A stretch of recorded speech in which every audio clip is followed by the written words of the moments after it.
Hi అండి. Welcome to Suni cooks. అందరూ ఎలా ఉన్నారు? నేను మీ సునీత కృష్ణ. ఈరోజు మనం 10 మినిట్స్‌లో అయిపోయే వంకాయ ఎండు చేప కర్రీ ఎంతో రుచికరంగా ఉంటుందో అది ప్రిపేర్ చేసుకుందామండి. దానికి కావాల్సింది ఎండు చేప ముక్కలండి. ఆల్రెడీ వేడి నీళ్ళలో వేసి కడిగి పెట్టుకున్నాను నేను. ఉల్లిపాయ, పచ్చిమిర్చి, వంకాయలండి. వంకాయలు ఉప్పు నీళ్ళలో వేసి పెట్టుకున్నాను. దీనికి మనం కూర ప్రిపేర్ చేసుకోవడానికి ఒక గిన్నె పెట్టుకుని ఆయిల్ వేసుకున్నాను. ఆయిల్ వేడెక్కింది కదండీ! ఇవి ఎండు చేపలు బాగా ఎర్రగా రోస్ట్ అయ్యే వరకు వేపుకోవాలి. స్మెల్ అవి రాకుండా ఉండడానికండి.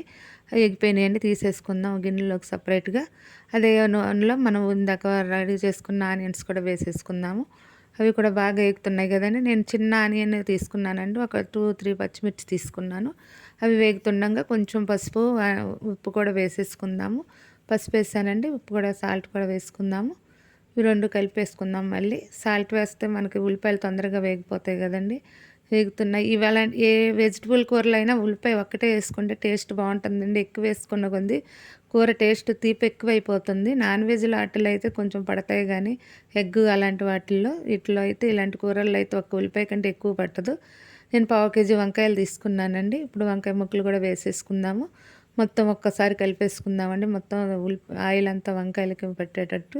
దీనిలో వాటర్ కూడా ఎక్కువ పట్టవండి. మొత్తం బాగా మగ్గిపోయే వరకు ఒక్కసారి మూత పెట్టుకున్నామంటే మనం ఒక 5 నిమిషాల్లో మగ్గిపోతుంది. చూసారు కదండీ! మొత్తం మగ్గిపోయింది వంకాయ.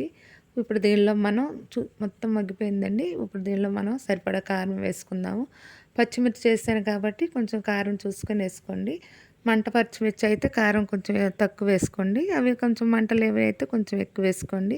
కాకపోతే ఇలాంటి వాటిలో కర్రీస్ కారంగా ఉంటేనే బాగుంటాయండి.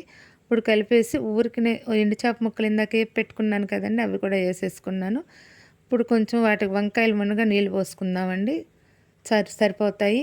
ఇంకేం వేయాల్సిన అవసరం కూడా లేదు ఇందులో. మూత పెట్టేసుకుందాము. అయిపోయిందండి. చూసారు కదా! మొత్తం కర్రీ రెడీ అయిపోయింది.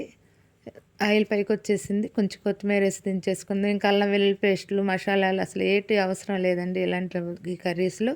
అయిపోయిందండి. ఎంతో రుచికరమైన వంకాయ ఎండు చేప కర్రీ రెడీ అండి. నా వీడియోస్ కనుక మీకు నచ్చినట్లయితే లైక్ చేసి, షేర్ చేసి, సబ్స్క్రైబ్ చేయండి. Thank you for watching.